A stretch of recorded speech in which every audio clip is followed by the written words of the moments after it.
Welcome to the PI Podcast, Political Insights for the Palagang Inis. I'm your host, Matt Ordonez, and we are just a little bit over a week away from the 2025 midterm elections. And we hope you enjoyed our series on candidates and party lists, certainly, candidates for mayor and party list candidates. But right now, we're moving on to a bit more of the analyst point of view. And I think we have someone who I actually I discovered through maps that he has produced regarding the votes from 2022, and they're great maps. Like, very few people can have that level of detail, and we're going to see that right now. First of all, this is very special because I've insisted on this being a video podcast, so all the viewers can see how great the maps are. Where the colors are, who's voting for who, etc. And of course, this might be like the youngest guest that this podcast has ever had so far, and this is a very hardworking and very studious. I'd say he's a student, but he's done so much. So please welcome to the PI podcast on the producer of these maps who have gotten traction in Twitter, X, and a little bit on Facebook and social media. Please welcome Timothy Hormigos. Hello, Tim. Welcome to the PI podcast. Did I say that your name right? Yeah. Hi. Yeah. I'm so grateful to be here. Thank you so much for the invite. All right. So, Tim, let's start with, of course, where it all began. Like, tell the listeners who you are and why did you start making all these maps? All right, and how do you make them go? So, hi everyone. I'm Timothy Hormigos. I go by Tim sometimes. I go by Tag to other people, but I'm a first year BS economics student in UP Diliman. Mm, And yeah, I love making maps. So I mm-hmm, think it all started because as a kid, I always liked geography. I was like the nerd who loved talking about countries and mm, places and whatnot. Like I remember mm-hmm, as a fifth grader, I liked memorizing with my friends, like like random plot places in the world. So I always had a love for geography. I mm, think the maps kicked in. Like I realized I wanted to make it themselves when I saw mm-hmm, I think this was around 2022, and of course the election mm. fever was really there. Right. I think everyone there was a certain high, and I think I saw those maps on Wikipedia, and I was like, I want to Mm, do those too. mm, And I guess here we are now, like 3 years later, and the maps have gotten more and more detailed sure. as they go. Yeah. Hang on. Let's go back to where it all began, 2022. First of all, were you a voter yet? And like, No, no, no, yeah, yeah. How were no, you no. feeling there? And yeah, where were you on that day? And go ahead. I mean, I was like what? I was 15, Mm-hmm. graduating junior high, and my family always cared about politics, to say the Mm-hmm. least. Like, my first political memory was 2016, Mm, when there was a lot of debate in the family who to vote for. mm-hmm. Yeah, but then in 2022, of course, I think the entire clan went all out for Robredo, and I think the Mm-hmm. atmosphere was really there. Like, I was brought to rallies. My parents really went all out, and Mm-hmm. I guess the energy was there too. And I was about to finish junior high, so there was this like upward progression that Mm-hmm. we're gonna change this country, that youthful idealism, put Mm. it that way. So Yeah. I guess that's where it all started, really. Like, Mm-hmm. Yeah, okay. So let's start with like the first map that you make, what was it, what did you start learning? All right. And the first programs you used. Yeah, go.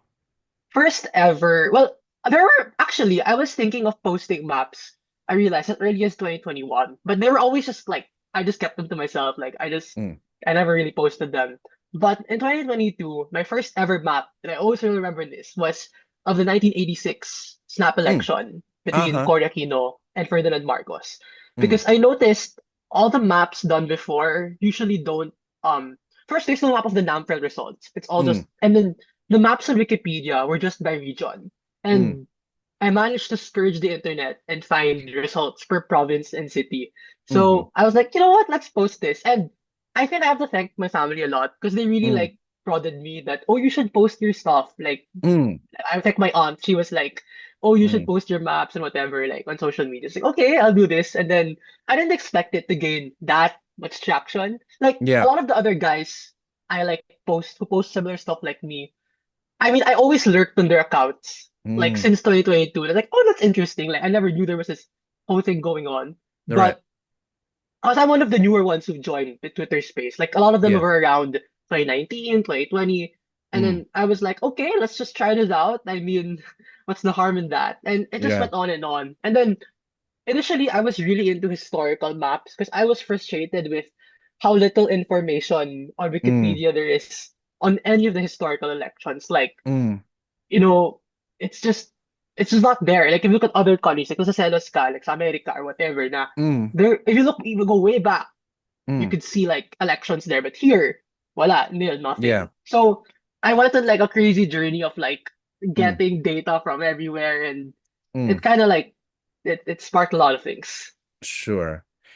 And when you made maps, like how did you make sense of them? Like, and did you learn them? Like, did you cross-check with some analysis? Like, what was your process I in getting the meaning out of these maps? Go ahead. I feel like first it's really like first it's the maps I always do are they shade by percent. They're not Mm-hmm. like many maps before are just done like they just show the winners per place. Mm. So I guess it you could really see the trends of like for example the first map I made like first you see the solid north, Mm. but there's the really visible how can I put this like there was like that yellow corridor from Benguet to like the Cordillera corridor which once existed. Mm-hmm. So, you start to make sense like, oh, that area isn't as Ilocano. Because of course, we all Mm. know the Philippines' main political divide is geography Mm-hmm. and ethnicity. And you realize, oh, they're not like they're placed because I remember also really being obsessed with census data at this Mm-hmm. entire point. Like Mm-hmm. I was like what 15, I was so tambay on the PSA website. Uh-huh. And then so I realized, oh, these areas aren't like that Ilocano. So maybe that's why it's not as overwhelmingly pro Marcos as Mm. the rest of the North. And then other insights follow, like you Mm. start noticing things like why do these Mm. places always vote like this and so on and so forth. Uh-huh. So, in other words, the myths that we're used to saying a lot, like the solid north. So the north is not a solid? Yeah, can Like you elaborate it's on that? so Yeah. it wasn't even solid in 86. Now it has gotten more, but Mm. I think with the Marcos brand being, Mm. a bit more challenged, we'll see this election how solid the rest of the North will go. Especially Mm-hmm. the Cordilleras. They're the Mm-hmm. most exception. Mm-hmm. Yeah. All right. Well, okay. So I think that's enough for the introductions. Let's go to like your first major map, which is about the presidential votes of 2022. Of course, when BBM won, and then we were all hoping Lenny Red would win. Okay, so go ahead and share your slide. Like a pandemic glass. Let's show us. Yeah, yeah. These are the There ones that maybe our listeners have seen I this before. Yeah, but yeah, okay. yeah. Just a So talk quick about. background. I Mm. I've always wanted. I mean, I started doing barangay maps and I realized it was possible when I Mm. realized the necessary Excel formulas to make it happen. Mm. Because it wasn't like it's not something that's embedded in the software. Like you have to do your own Mm. adjustments to get it done. When I Okay. realized it was possible, I was like, oh my, this is interesting. Because the Okay. first barangay map I posted, I think Yes. was of Negros. Because Negros was a Mm. really close fight in 2022. I mean, Mm-hmm. we had Lenny and Marcos neck on neck in what is traditionally like pink country or liberal Yeah. party country. So it started Mm. with that. And then it just like, oh, we could map the rest of the country. And I think at some Mm. point I was like, why don't we tie everything together into one Right. map? Praying my computer won't crash. That was the Mm-hmm. biggest concern because like Wow. 42,000 barangays is something else. All right. So that was Christmas last year. Like I mean, I was given like we had like a 1.5 month long break. So I was like, you know what? Let's just Yeah. finish the rest of the country. And I guess Sure.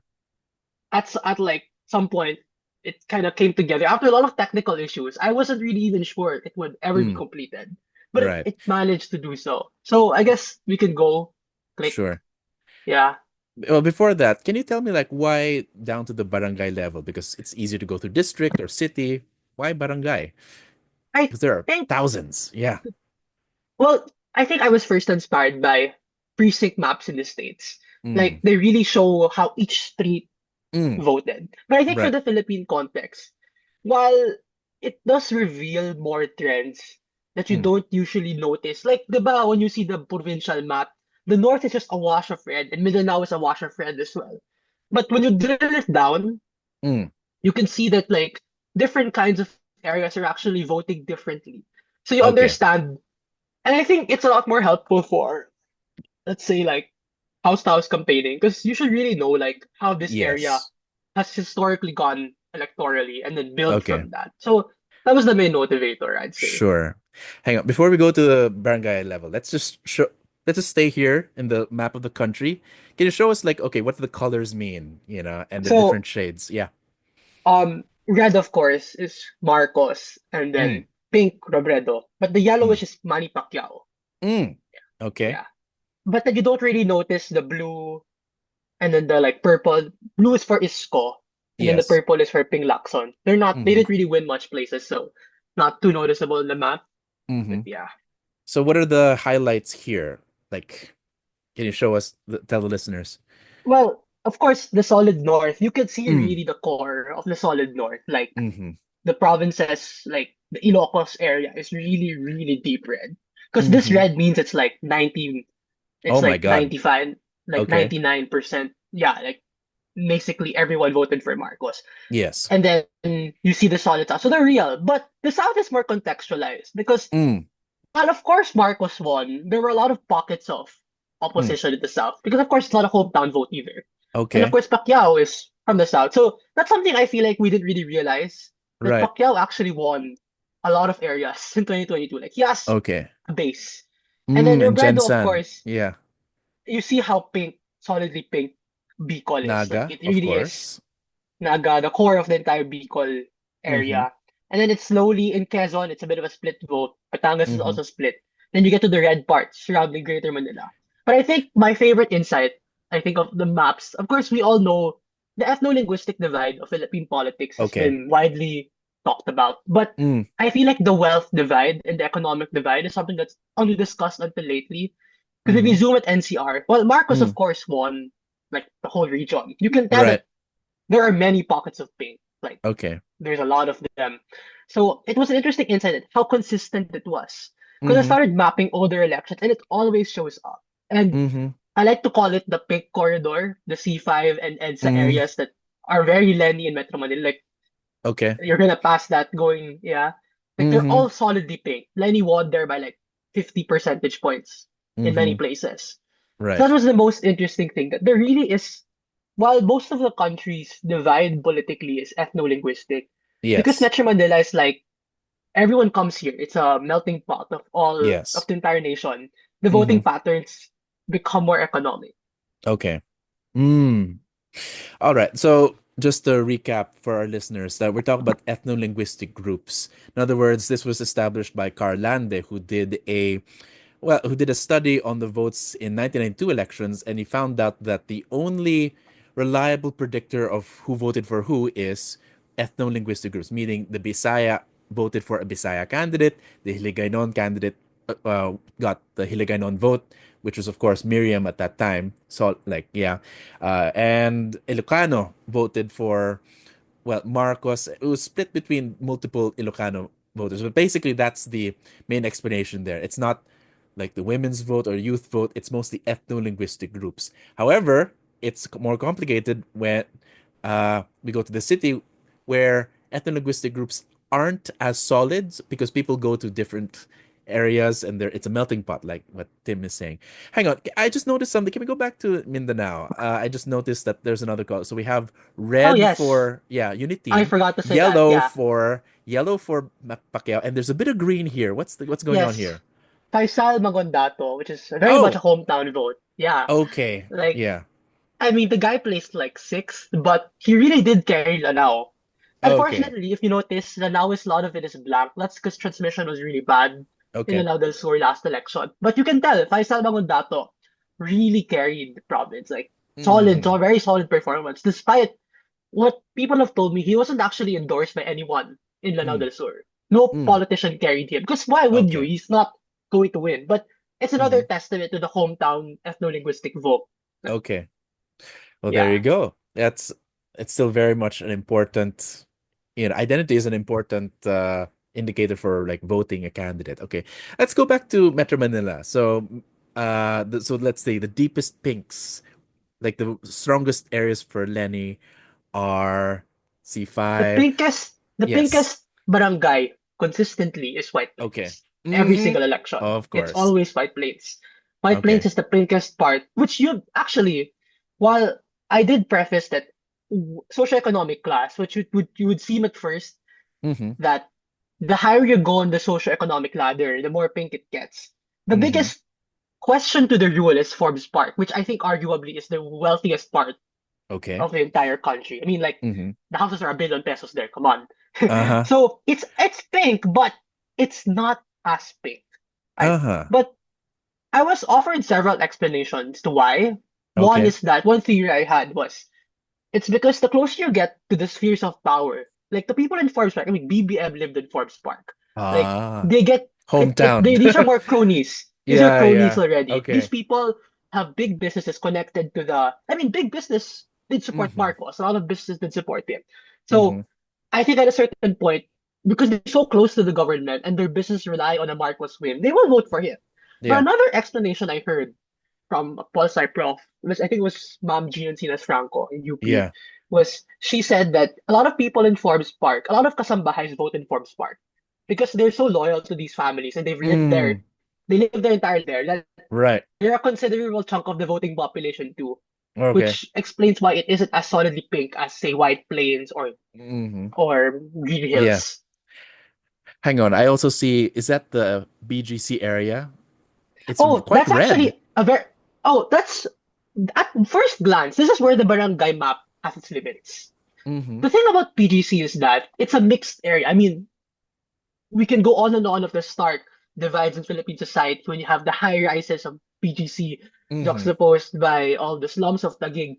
But Yeah. BGC is split. If you look at the precinct level, there is Mm. a very core of solid pink precincts in BGC, like Mm. 60-70% pink, Mm. or 60% if I'm not mistaken. So Right. that's where the barangay map shows its limits, that Mm. especially in big barangays where it's not just a subdivision, it's not just a um central business district or a CBD, Mm. it will yield other results. And important to preface, BC is also part of the military rule. There is a Mm. contingent of Okay. military personnel living in Fort Yes. Bonifacio is there after all. Mm-hmm. So it's a bit of a mix. But if you look at the central business, like you can kind of guess which precincts are assigned to the central business district Mm-hmm. because they're so pink, like it's a dead divide. But BGC Okay. is an interesting case because it swung heavily to Lenny from 2016 to 2022. Like she gained a lot Mm. of ground, which I Okay. think is probably due to the population growth in the Mm. business district. Like they're all registering to vote there now. Yeah. So interesting case, really, actually. Mm-hmm. So you mentioned it, well, the military is still there in BGC. Yeah, What yeah. else is going on with other like military areas, like military Well, bases? Yeah. the most, of course, is Camp. I've actually started checking on it. The first ones I've been looking at are Camp Aguinaldo, of course, Fort Mm-hmm. Bonifacio, Fort Del Pilar, where PMA is at, and then Uh, Fort Magsaysay, Tikid Nueva Ecija. What yeah. I've tend to notice is the military vote has a lot of link to Gibo Teodoro. I mean, Mm. he's DND now, which makes Okay. sense, right? So Mm. there's a lot of support. I think he either topped Camp Aguinaldo. He was very Mm. strong there, from what I remember. So Yeah. that's actually something you might see more from me soon, like trying to Mm-hmm. gauge the votes of different sectors this election. Because I Mm. think it's important to understand that because they are a big power broker in Yes. Philippine society, and Yes. understanding their political leans is Right. very important. Yeah. Yeah. Take note that there's this concept that Tihanki said called command votes, wherein if you're in an organization, what the leader would say, you vote for this, then every member of the organization would vote for this. So church, military, tricycle drivers, bus drivers, these are command votes. And sometimes certain areas that are territories of these organizations would vote for a certain candidate. Okay. I think we talked about this earlier, but the reddest of the red here, let's take a look at that area. Go ahead. Yes. Uh-huh. Of course, New Era is the central temple of the Iglesia ni Cristo. And of course, Mm-hmm. we all know that the INC practices block voting, or let's be charitable, use the term the unity vote.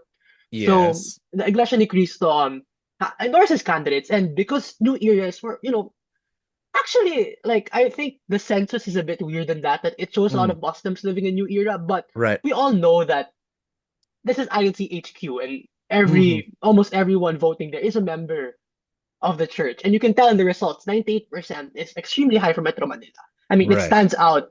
to the landscape. Mm-hmm. You see that there, it stands out everywhere else. The other Gosh. area in the country is I remember is in Nueva Ecija here Mm-hmm. in Palayan City. Oh. Yeah. Oh, Bagong that's Buhay red. and Maligaya. Yeah. 100%. The other one is in Dasmariñas, Cavite.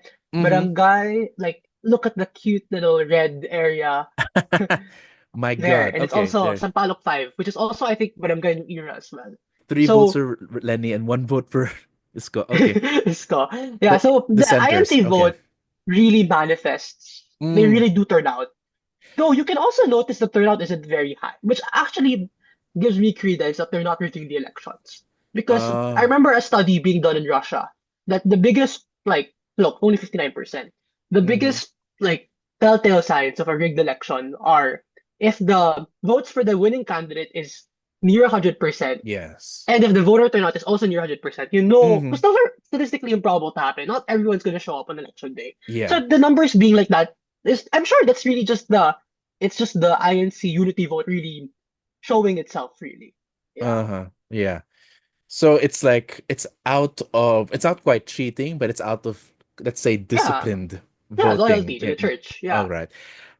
Before we move on, I do want to look at the city of Manila, which is presumably the Ah, area yes. of Isko Domagoso, Isko Moreno, and you assigned blue. There's a bit of blue. Yes. Are those blue areas? Those are his, Yes, yeah? this is Tondo, Okay. which is, of course, Isko's home base. So Okay. he did Talk win, about it. but it was a Mm, very tight fight. He won Tondo okay. by like 5,000 votes. It was a Mm-hmm. small win. Yeah. So But you'd expect him to control Manila since he was mayor when he was running, or like, weren't yes, people yes. happy? Like, go ahead. Like, what I went know on some here? people were telling me that they were not everyone was really happy he ran for president because it felt Mm, like he was leaving Manila behind. Like okay. he started a lot of things in 2019 and now all of a sudden he's going for the presidency. But also the other fact is that it's really difficult to do command votes in Metro Manila. Like Mm-hmm. elections here are very free. People vote what they want just Yeah. because a sample ballot will say vote is called vote Doc Willie Ong doesn't Uh-huh. mean they're going to vote for it. That doesn't really Mm. hold. The one place I've said this to people many times, the only place in the country where command voting will really show is in Yes. Muslim Mindanao, Okay. where it really where when a candidate says we will go for this person, it Mm. will happen. Okay. In Manila, it's like in Metro Manila and in urban areas, it's like maybe they'll have some strength, but they're not gonna dominate the Mm-hmm. election. Yeah. Mm-hmm. Fast. So what do you think, like, what is it, a split between, I see a lot of red, a blue. And Go the ahead. Taft areas, the The universities, of course, Taft are area. pink. Okay. That's good. DLSU, Yeah. UP Manila, Mm-hmm. yeah. The Like U they're heavily belt. pink. Yeah. U-Belt as well, I know. Like around UST, there's a lot of pink areas around surrounding UST. Nothing for So, Lodi. Lodi, I remember doing maps for Lodi. It was quite, he didn't really pull much, Oh my. even in Okay. Metro Manila. It Okay. was, I think most people really decided that to pick Robredo if you're like an All right. opposition leaning voter. Yeah. Okay. Well, these are very heavy insights on, I think, the urban vote, the Metro Manila vote. But with the presidential vote, before we move on, like, we have a lot of races to cover. But before we move on, you want to highlight anything in the presidential race before we move to the senatorial? Yes. In the I talked about command votes earlier, and Yes. Mindanao is the true command vote. I know many people have pointed out the. Mm. Have you seen the one about that 100% Lenny town? Have you seen the post about that before?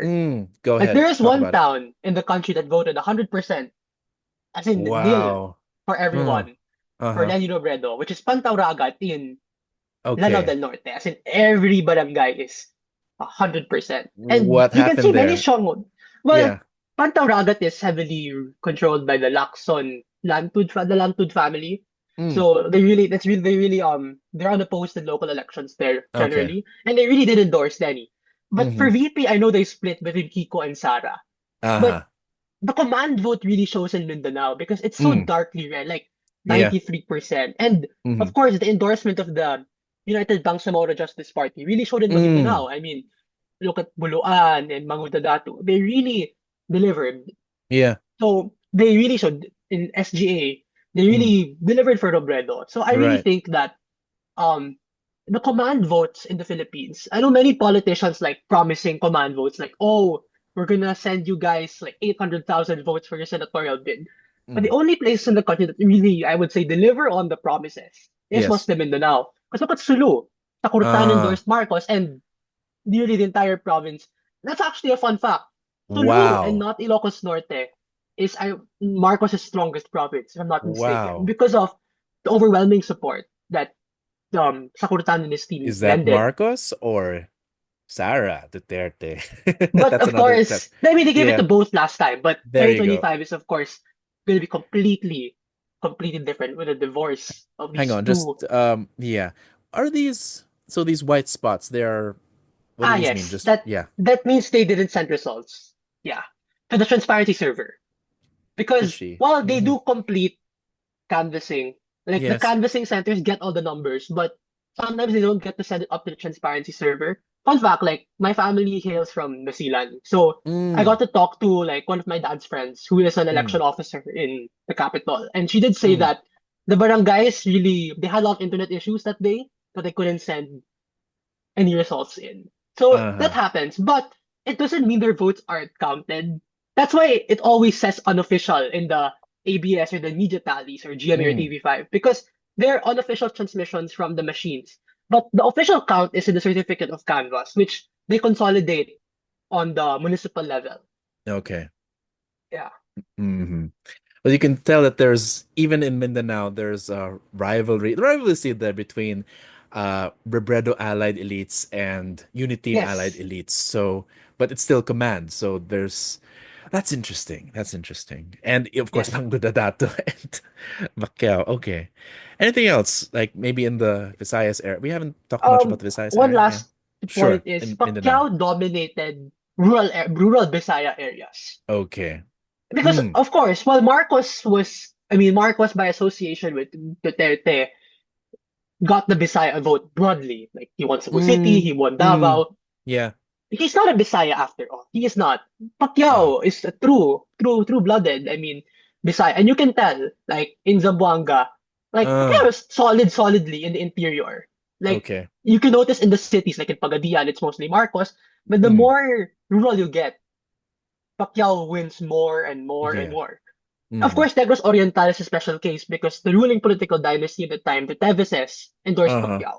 Uh-huh. So they really delivered a lot of votes for him. But he really dominated, even in Occidental, Pacquiao Mm. won the interior. Even in even in Panay, Pacquiao Uh-huh. would win the interior. And Cebu as well. Yeah. Oh. So, yeah, Pacquiao is really, I guess that's the manifestation of the not as DDS Bisaya. Well, I wouldn't say they are DDS. I mean, in the sense that they did also overwhelmingly vote for Duterte, but Mm-hmm. they, I guess, the weighing of priorities that just because Marcos got carried by Duterte doesn't mean they're all gonna lend their support to him. Pacquiao also Mm-hmm. has his grassroots support because after all, Manny Pacquiao is a very was a very popular politician. He won the Senate races and he does have a base. And it's clear that even in his presidential bid, which didn't really materialize much, he Yeah. was able to pull something, which I remember that was not really a surprise, but it was something Mm. that was like Isco was initially third. Well, Isco Yeah. was second actually, and then Lenny was third, and then Lenny overtook Isco. But then Manny Pacquiao overtook Isco Ah. eventually. So I think Pacquiao was able to successfully consolidate as much as we can as the Mm. of the Vismin vote. Because if you go to Luzon, Pacquiao did Mm. really poorly, except in like some area, except very rural Isabela. Like Okay. these are the barangays that you can't access by car. It's how you have Yeah. to get like a boat or fly in. So, but Mm. Pacquiao's third place performance was mostly because of his consolidation of Mm. the rural Vismin vote, which you can Mm-hmm. really see clearly they really existed. Yeah. This is a lot. Okay, let's just recap Yeah, first. So, yeah. so we all know that ethno-linguistic groups are like the clearest indicator or predictor of votes, but they're not always solid, especially when there are, well, sometimes there are multiple candidates from the same quote unquote areas or regions. Sometimes they could split a Ilocano vote or split a Bisaya vote. Others, for other reasons, there are also rivalries even within supposed bailiwicks. And even especially, it's specifically difficult to predict votes in NCR, but the military and subdivisions are moderately reliable predictors of certain votes. So that's interesting. And what else? Oh, and Mindanao has a lot of command votes, but different factions of different elites or different areas are still competing within Mindanao, but still, command votes are key there. Did I miss anything? Yeah. Do you want Yeah, to that, say that yeah, anything you else? Yeah. summarized it well. Yeah, Okay. so like we are a patchwork of many different things, Yeah. put it lightly. My God. So that's the presidential race. So at least we have a bit of closure on that point. Like we understand Yeah, where the votes lie on each candidate. And yeah, each candidate has their own strong suits and their own bailiwicks, and we have to pay attention to that. Okay, shall we move on to the Senate race? yeah. I Do you have think anything? I'll talk about the Senate race of 2022 in conjunction with 2025. Mm, Like they're kind of like, I mean, they're not the same dynamic sure. because 2022, let's say the opposition, they fielded a slate of 12. I mean, it's not 12, Mm-hmm. I said 10. Well, Lenny endorsed 12. Yeah. People really carried 7, to be Okay. honest. Yeah, that's Sure. something I posted about before. I'll talk about that later. Sure. But like senatorial races and presidential races are not the same. Yeah. They are fundamentally different in the whole nature because you can pick 12 in the Senate. Mm, You don't have to confine yourself to one choice. mm, So this is where name recall and celebrity politics really rears its head. mm, Absolutely so. So we mm. can, I guess, go here to Okay. NCR's Senate race. So Okay. yeah.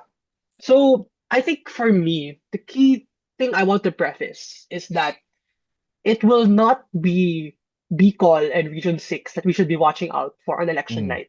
Okay. While they are going to deliver votes for the opposition, it is Mm. really NCR, the Greater Manila areas, that will likely be the will crown either like Kiko or Bam a Senate victory. Okay. Because even in 2022, we could begin seeing the trends that it's not just because Lenny was on the ticket doesn't mean everyone voted for Tropa.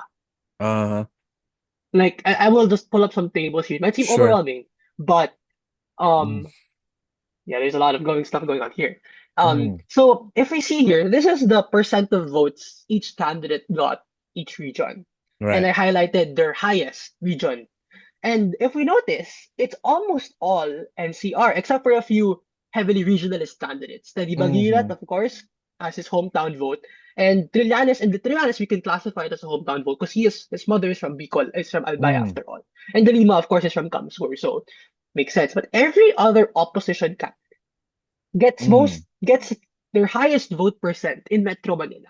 Mm. All of them, from Risa Contiveros to Chel Diokno, Alex Lacson, Sonny Mm. Batula, Denny Colmenares. So the trend holds not just for the liberal opposition, even for the NBs, even for the RJs. So Right. it's something that is a unifying trend for alternative candidates that NCR Mm. is their base. Yeah. And it helps them more because NCR is very vote rich. Like it's not just Mm. percentages they're strong, but even on raw vote count, Mm-hmm. they will dominate. So this shows naman um how many percent like of their national total, how many percent they got in each region.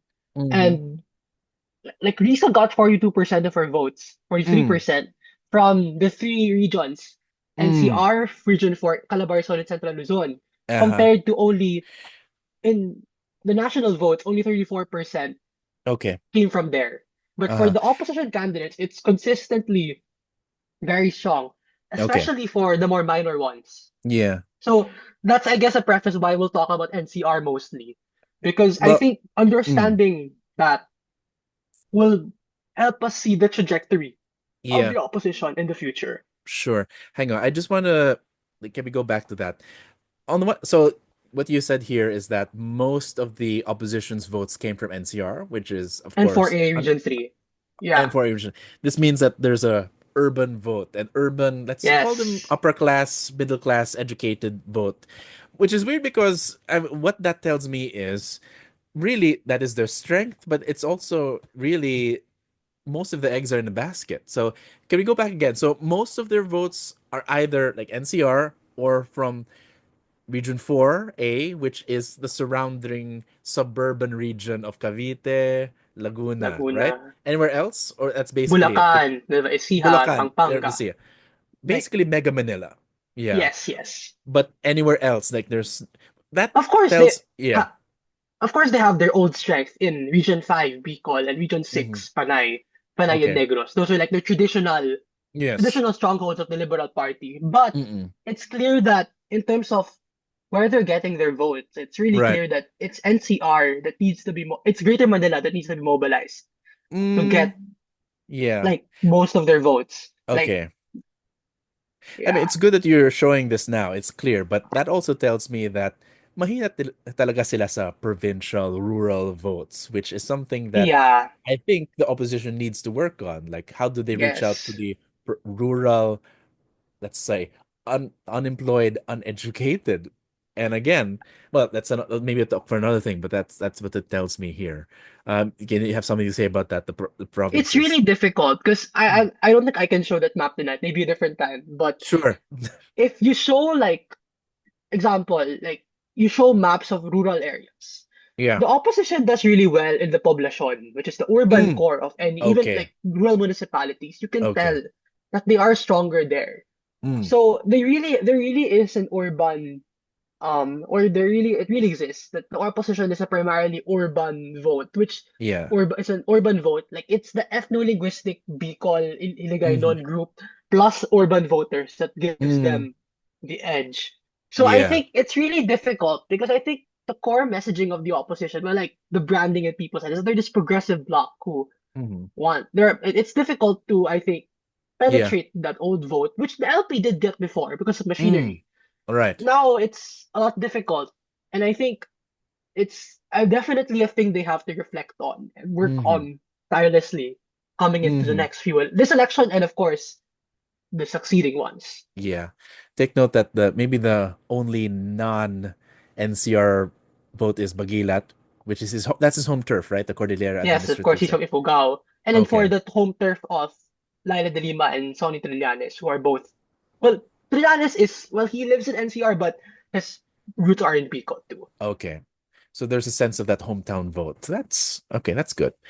And I All right. think that's actually an issue because if you notice, they're from Bicol, which I guess the egg are all in one basket. The geographic spread of the opposition votes is not like in Philippine politics, the math really involves blending different geographic bases. That's why Unity was so successful Yeah. because it successfully mobilized the North, solid North, which exists, and the South Mm. itself, which also exists. And it was a perfect political marriage that Yes. delivered such a large majority.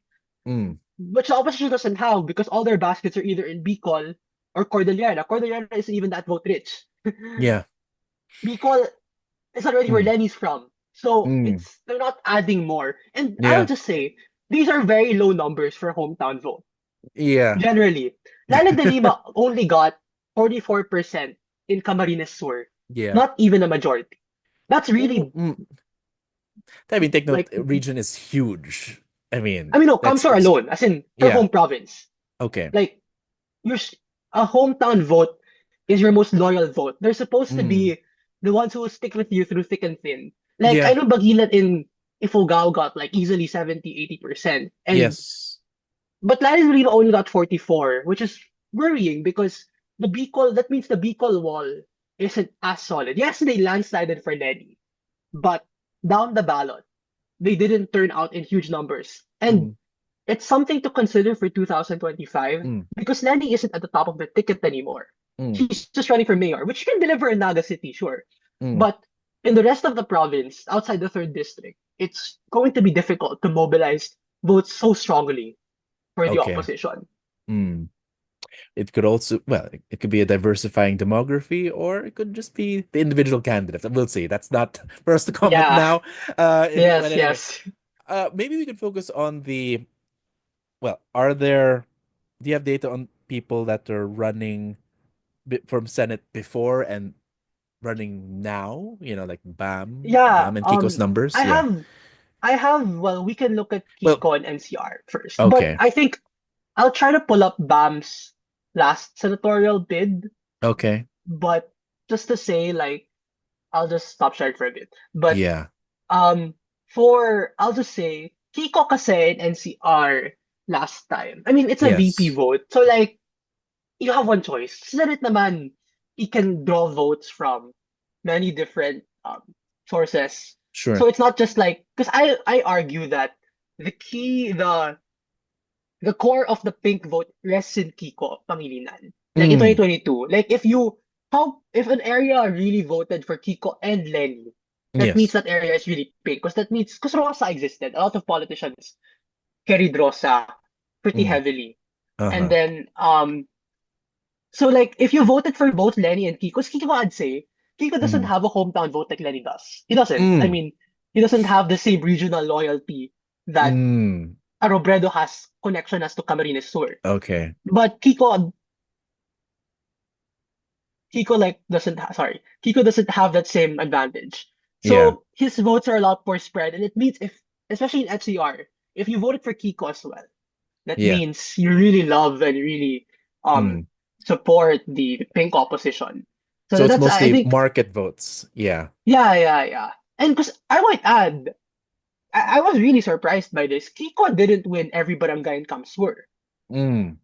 He was particularly weaker in the outside districts, outside Naga. Mm. So you can really tell. We can actually pull it up right now. All That right. yeah, but the thing is, this is the Senate election. So while Mm. there are concerns from the VP bid, it kind of is washed away that the idea that you can pick 12 in the Senate. And Kiko is a name, is a brand that we all know of. I mean, Mm. sikat naman siya. He's not a who the you candidate. So Of course. he has that advantage, of course, and then there's Sharon, and then there's like many Sharon. things, yeah, Can you going for is there him. anything that indicates a Sharon vote here? I haven't seen that, but like Yeah. I think 2025 is a good test because in 2022 I don't Okay. think they really brought out Sharon Cuneta that much. Mm. I mean, she was there, but like she wasn't like. But now the jingle is, um, what is it again? Like, kung may Kiko, may Sharon ka. I mean, Mm. it's really a sort of central part. So that'll be interesting to see if suddenly Mm. Kiko will pop, both will pop out in unexpected places, which could probably be the stardom power Okay. of Sharon Cuneta. So yun there. So you can see that Tito Soto won some barangays in Kamsur. Mm. Yun. So like, not everyone delivered. Because I know not everyone endorsed Lenny Kiko. Some endorsed Lenny Sara, some All endorsed right. Lenny Tito, like in Sorsogon. So those Mm. dynamics matter. But I think Yeah. they're not as important coming into 2025 because it Uh-huh. is a Senate race. Now Yeah. we should see, let's just reload that. We should be able to see now. This map shows like all the Okay. opposition candidates from Uh, 2019 and 2022. So we okay. can first take a look at BAM because BAM is um coming into this election, of course, he's running again. And he didn't Yes. actually win an NCR. But if you Mm. notice, the coalition looks nearly alike to Risa. Look, this is BAM, Okay. right? It's like you see the subdivisions showing itself once more. Yeah.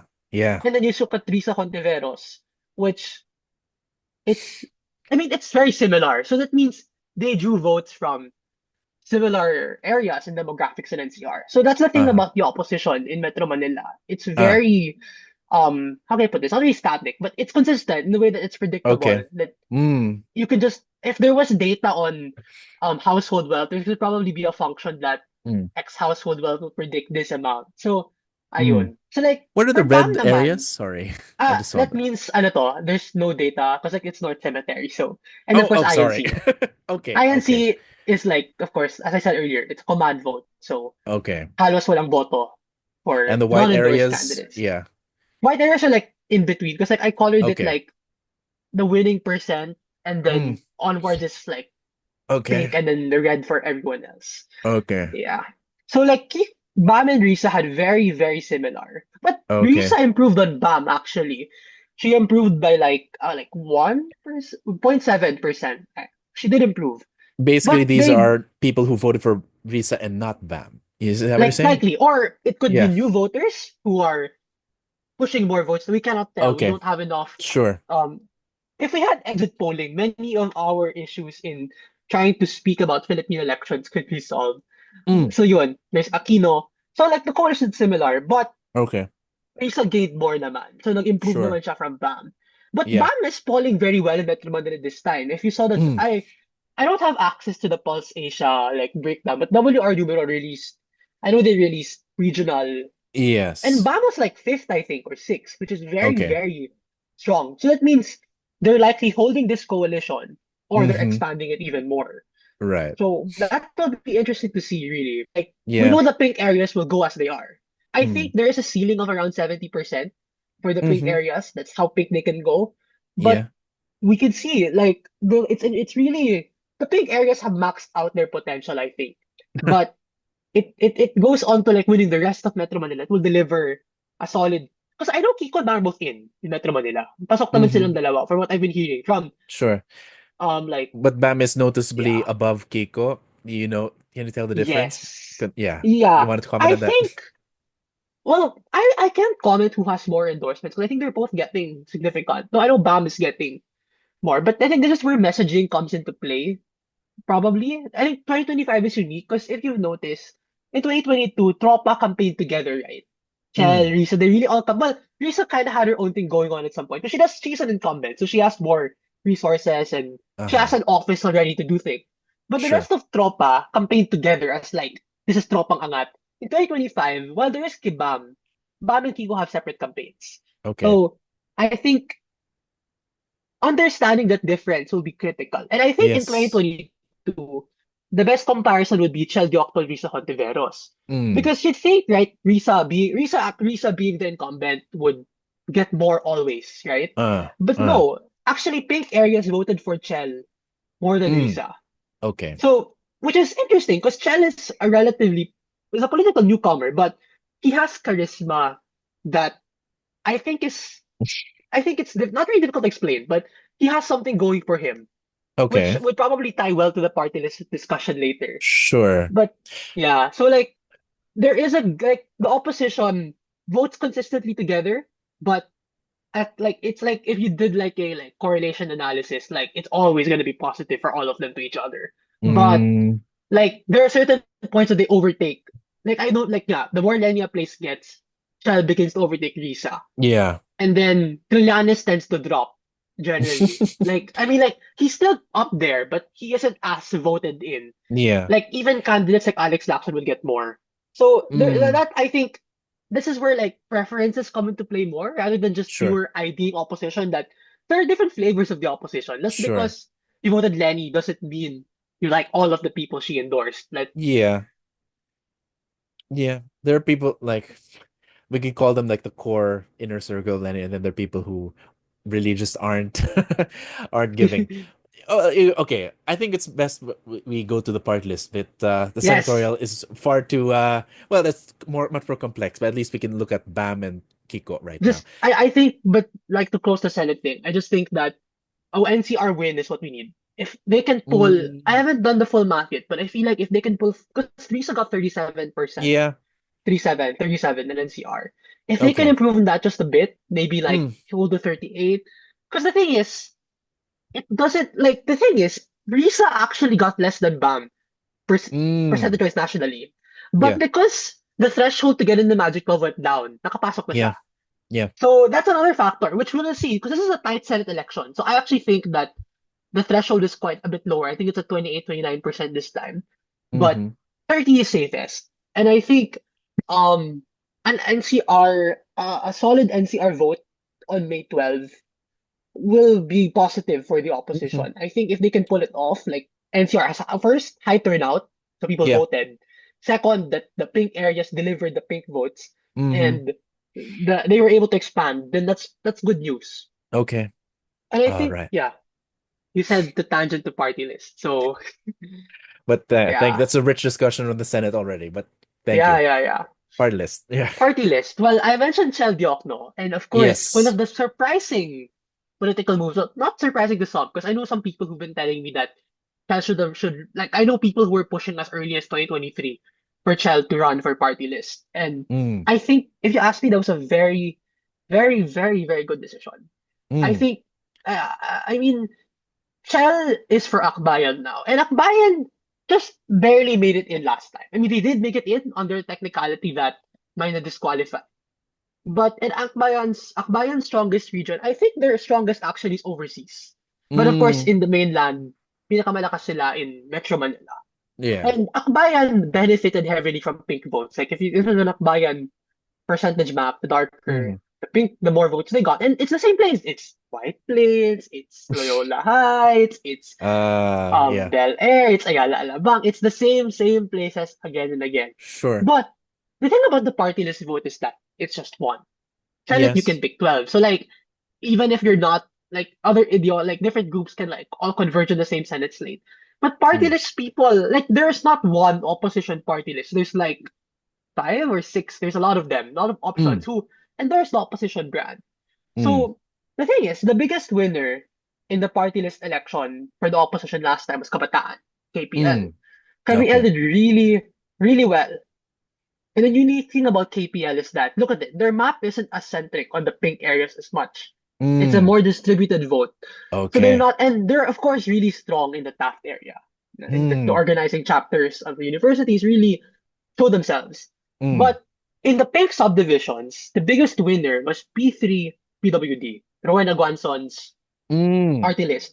They Okay. won all pink areas Mm. overwhelmingly. And when I say by a lot, like let's look at Ayala Alabang, 17% for P3PWD and only 4% for Akbayan, 4% for KPL, 6% for Gabriela. Wow.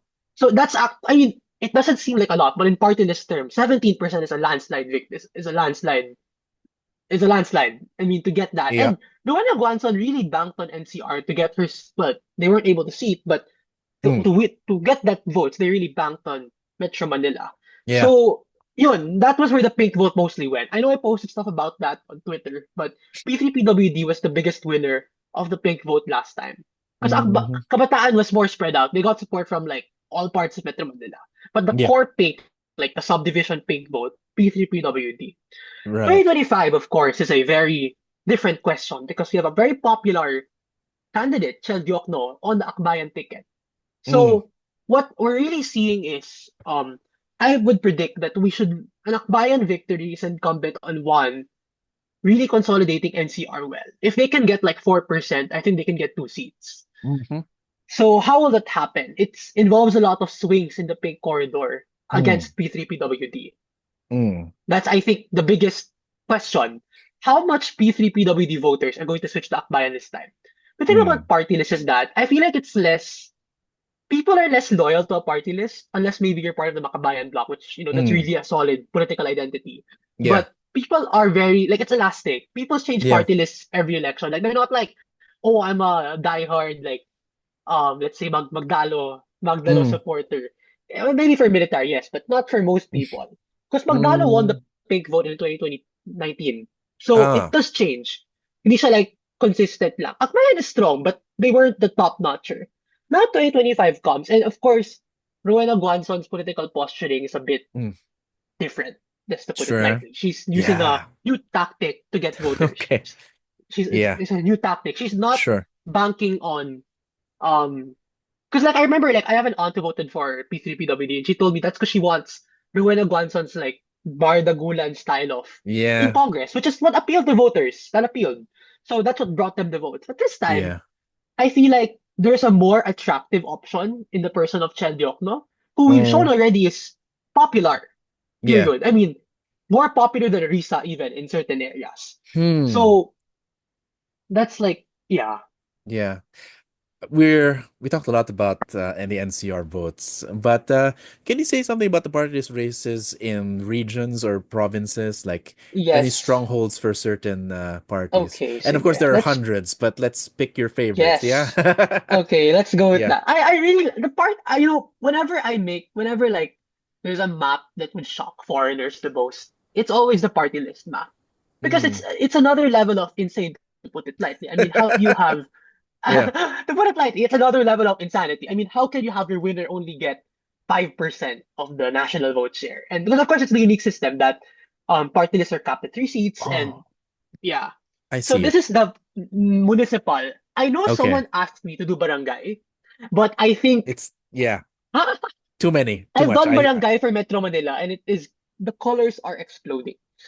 So okay. this is ano to Sure. for party list. So aside from the opposition ones, we talked about the heavily um urban centric kabataan, like Yes. it's not that's not map pala. Urban centric kabataan, we talked about Akbayan being urban centric, but of course party lists are often weaponized by regional political dynasties to carry. Mm-hmm. So, what example? My favorite, like, out of nowhere party list, you can put it that way. Not out of nowhere, but like surprising top performer last time was Tingog Mm. Sinirangan, which is Okay. the party list of this color. Like Tingog Right. top easily. Like if you look at Leyte, like Tacloban, they got like this is Tacloban. For the There, listeners, what's Tacloban. Tingog? What is Tingog party list? Tingog Tingog is the Eastern Visayas representation party list. Okay. It represents the though what interesting thing I've noticed is before they really used the campaign on being Tingog Sinirangan, which if my I'm not Bisaya, but my my Waray is right, it would be like voice of the East. Uh-huh. But interestingly, in 2022, they focused more on being just Tingog, which I guess that at first it's shorter, but Uh, I think it was made to appeal to a mm. wider audience because Tingog Sure. actually won a lot of places. There you go, that Right. are not traditionally, like part of there, like look. So of course you have the core solid. I Yeah. mean, this map is capped at 3% because Mm. party lists are. I mean, the threshold for victory is a lot lower. So of course, Eastern Visayas is solid Mm. for Mm. like they got a lot of votes there. But you Yeah. can notice they got votes too in Bukidnon, Mm. or they placed first in some places. Bukidnon. Yeah. They also got votes in Bulacan. They were Yeah. also carried in Bulacan, also Yeah. in Isabela and Cagayan. So Uh-huh. Tingog is a unique thing because regionalist parties often just appeal to the region. Mm-hmm. But Tingog, in its quest to get more seats, I think they realized the math is not enough in Eastern Uh-huh. Visayas. And Uh-huh. coupled with the fact BBM's running for president. Because what I remember is many BBM sorties had Tingog Mm. plastered everywhere. I see. So, like, Tingog is they were able to expand their base. And now they got two seats. They were able to get two. Yes. I know they're Okay. probably on a quest to three this time. So let's see Mm. how they'll pull it off. Because Tingog's biggest I guess the best thing that happened to them was Anwar's disqualification. All right. Because their rival party list for votes in look at the map. Look. Yeah. Like the green is Anwaray. Mm. So if without Anwaray, they can consolidate a lot of the more of the Eastern Visayas vote. Okay. So that's actually like a key thing. So watch for Tingog. All That's right. I think. They are they are Martin backed by Martin Romualdez and his Yeah. son is running for Congress with them. Yeah, Tim, I realized that you have material for like 100 podcasts. My God. But let's maybe just a special request. Can you look at date of three specific party lists? I Sure, think sure. you have one already here. First, your Act CIS, which Oh is yeah, of yeah, course the yeah. top right now. Hang on. Next, friends of the podcast, Act teachers. We know that I guess them on here. I'm sure they've Dr. San Juan would be interested to know how they did. And Bayan Muna. Yes. Can you do those three first? And Yes. then yeah. Thankfully, I know we didn't plan it, but they're all here. Okay, there you They're all go. here. All They right. do not need to do more. But okay, so let's first go to Axios. So the unique thing about the Axios map is that they got votes everywhere. Mm, They are they don't rely on just a certain area. Yes, they're strong in Abra, like though that's not going to hold this election. Because I uh, know many people know about Solid North because they have a right. lot of celebrities endorsing them, but they are an Abra-based party list. So I don't think Uh, we can expect because Aksay has really dominated in Abra, like yeah. 60-70% sometimes. But generally speaking, they got votes all over the country because the Tolfo brand is popular. It's a national brand. So Yeah. I don't think getting a seat is an issue for them. It's more of can they get three? Can they get more? I can say four because they Yeah. also have Turismo.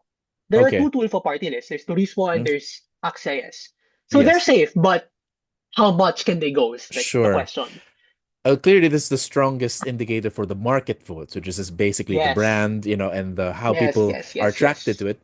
But there are like gaps clearly, and can you talk about those gaps in Well, there? the Yeah. gaps usually mean they were not endorsed in the Okay. command vote areas, which is Okay. Lanao, and they were not carried in the command voting locales. Like, All right. yeah, so Okay. that's mostly why I'd say. Yeah. All right. Let's. Anything else before we move to act teachers, which is a very Um, similar in name. Yeah. yeah, so the drop here in Iloilo is mostly because it was Swag Ilonggo. Mm. Then a new Ilonggo party list actually, because they only started in 2022. Uh-huh. And they have competition. Just like short tangent, but if you guys heard of Angkasangga, Oh, like the Angkas. They're actually a rebranded party list. uh-huh.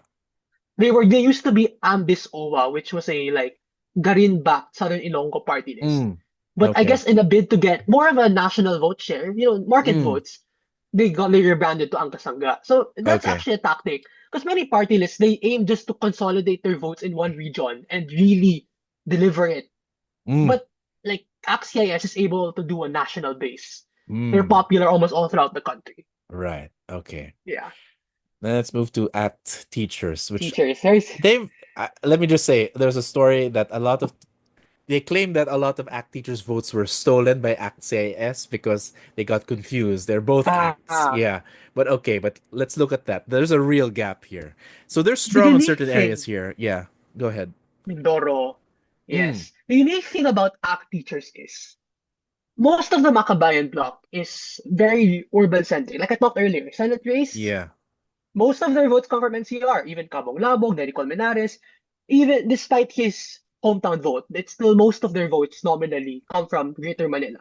But Mm. ACT teachers is different Yeah. because they're stronger even in Indoro. I remember I Yeah. posted maps on, but their strongest actually is in Batanes, where they placed Why? second in.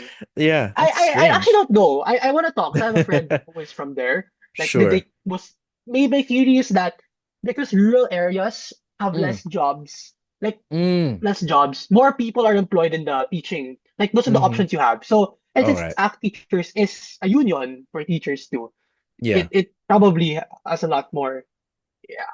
So Okay. yun. So a very unique coalition of Mindoro and then some in Masbate, in Mm. some strengthened Masbate, but not as much NCR centric. Yeah. Maybe it's the hometown of one of the people on the list. I don't know. I'm not sure, yeah, because I know for Yeah. Anak Pawis, I was able to figure that out. Like Okay. their strong Sure. point is, yeah.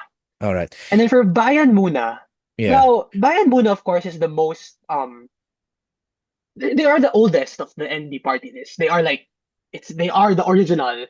The So OG. Yeah. the OG, they are the OG, and their strength is also not urban, but Mm. it's also primarily rural.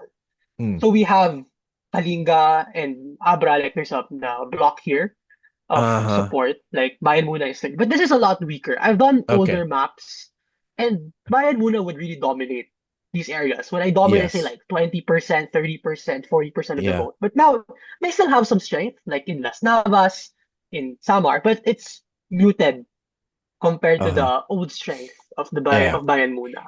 Okay. And then another thing I want to point is Matanog, which is their strongest town, the only place they top in the entire country. Mm. Why? Well, Beckley Dasan's from there. So, Okay.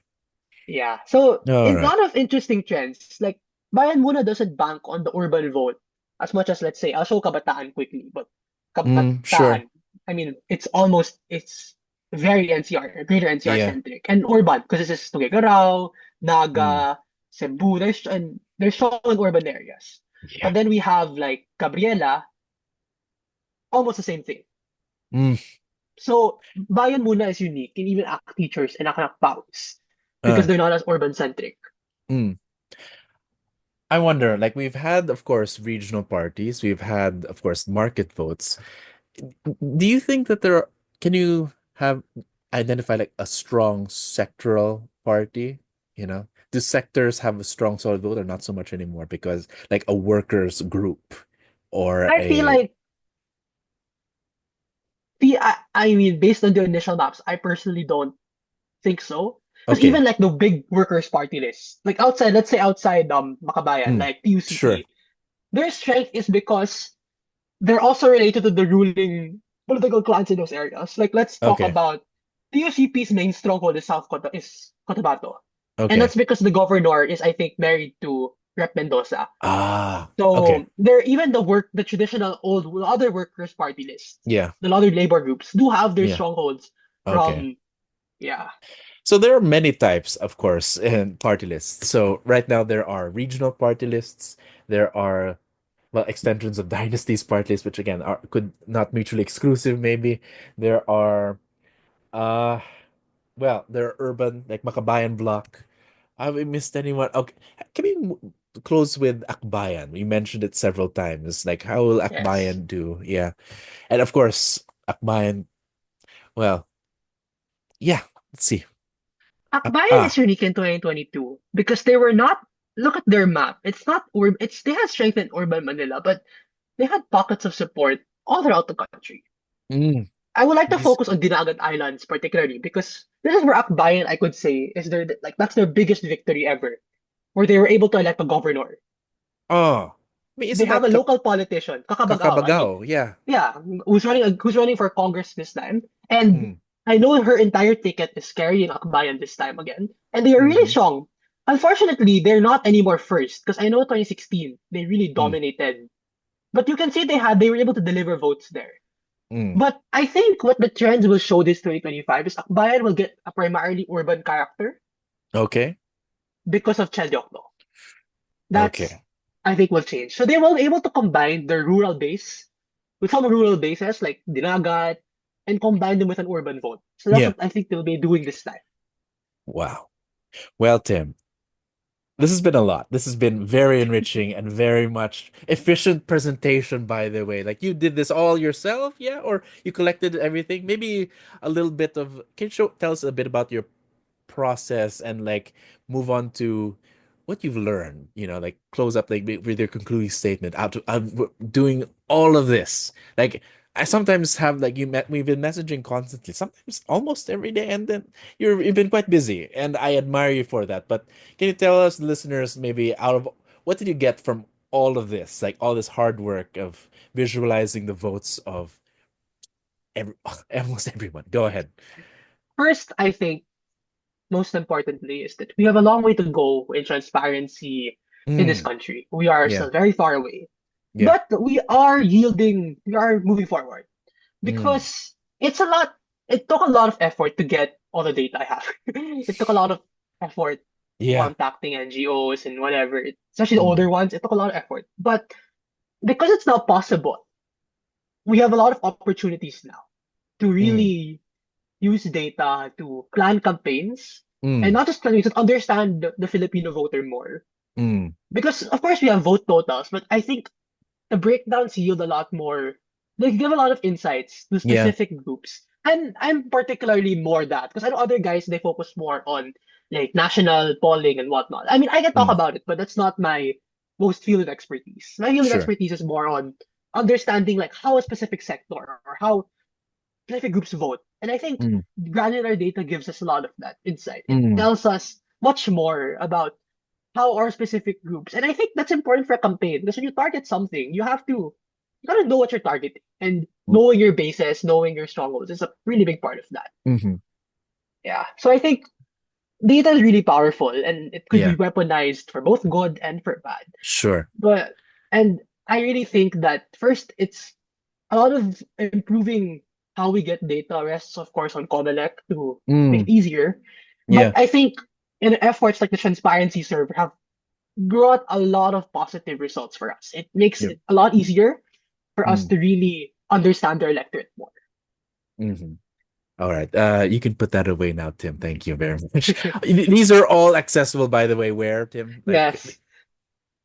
at Oh yeah, yeah, the yeah. website. Yeah.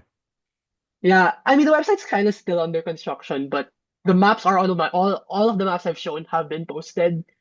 So you can check them out there. At your like at the website or like you posted them in your X account. Yeah. Yes, yes, yeah. Yeah. Mostly That's where I there saw them. for now. Yeah. I think I saw them what 2023, 2024, like a few years back, and now I finally met you. Yeah, but gosh. Hey, so is it possible? I'm still kind of like blown away. Let's just wrap this up with maybe talking to the listeners on what you want to say, as someone who's done all this. Maybe something practical that people can do and something simple. Go ahead, Tim. One thing I'd like to call on, first, of course, please vote. I know 2022 was a bit of heartbreak for many, but they need our votes. Please Mm, go to the precinct. That's the most important thing you can do. mm, Please, please, please, bumoto kayo. We need all the votes you can get because the Senate election is looking very, very, very tight. It's an understatement. yeah. Like, I think we have like 9 candidates who can vie for like the last few Magic 12 slots. So Mm, please vote. mm-hmm, Second, I think Please, ano to, one initiative I want to start soon is trying to like get sample ballots on Mm-hmm. like election day. Because I think that just of course we have endorsements, right? That they Yeah. raise the hand and they're like, yes. But the sample ballot is the best manifestation of a true endorsement. Hindi lang siya sa salita. Pero they really kumilos talaga sila. Yeah. So I'd like to just like say to everyone that yes, I am planning to launch an initiative that would collect sample ballots Yeah. nationwide so we can understand command votes better, Right. understand whether how effective are the machines, how Sure. effective or are we looking at a very market vote electorate now? Mm. So watch out for that. Right. And again, I'll say it once again, please vote. Yeah. Hang on. For the listeners, can you tell them what a sample ballot is? Because, Ah, and by the yes. way, we can get the citizens to like send them to you directly so you can use it. So Yes. it's go ahead. Like, what is a sample ballot? And Well, a yeah. sample ballot is usually what a local politician gives out on election day Mm. to show which candidates they endorse. Yeah. Oftentimes, they endorse everything from a Senate position to a party list to the local ticket. Yeah. Sometimes just the local ticket. Like, I know sa amin, I was only able to get those at local positions and a party list, but not for the national Hmm. bets. Yeah. So, they're really critical because sometimes, example, you come into a precinct and you're not sure na, oh, I only have nine. I only want to vote. I only know nine of them. But Uh-huh. then there's the sample ballot given to you. Okay, I'll vote for these other three because I like this local candidate too. You're right. So they're a good way to gauge machinery strength. Because if, Mm. example, a sample ballot you didn't actually show in the election results, it means the machine is just really weak. Right. So it's an important indicator of actual support. Okay. But take note that sometimes there could be competing and Yes. contradicting sample ballots. This is I why mm, it's important to get all of them, because of course each all of them. political camp puts them out. Yeah. They are different permutations Yeah. of what Like can I show up remember on a when I sample was ballot. I was doing research in 2016, there were people sending out I did research in Makati. There were some like Binay and Lenny, different combinations of Binay and say for example, who else? The other VPs. Who are the other VPs? Binay and Cayetano. That was a weird one. Binay and yeah. So sometimes there are different permutations. Some would have different party lists. Some would like one would be I'm trying to remember, but there were just I had so many, and I wish I kept them. I would give them to you, but in 2016 there were a lot. There were some that were Duterte and other like Duterte Lenny. There was Duterte and Marcos. So you'd see them there, and of course, different from mayor and vice mayor sometimes. So like, whoa, is there someone betraying people? You know. So there's a lot going on in sample ballots, but again, that's a topic for another discussion. But you should yeah, maybe the listeners could help you. Like you should probably get like a Dropbox or where they can upload it to you so they can help you. It's called citizen science, where citizens can help gather data for you. But anyway, but Tim, thank you so much for sharing all that you've done. It's in part as like a scientist, but also as a citizen, and I am thoroughly impressed with how much you have shared with us, how much you have learned, how much you have worked, and how much you've produced. I have certainly learned a lot of things, certain things that I somewhat predicted, and certain things that I have not, and are completely new. And thank you so much. Keep doing what you're doing because it is a service to our country, not only to the political analysts, but to citizens as well, ordinary citizens as well. Now, Tim, we move on to recommendations, and let me go first. To give your voice a rest, the time a chance to rest. I'll be sharing my screen now. So I have in this video podcast, I'll be sharing my screen for a few recommendations.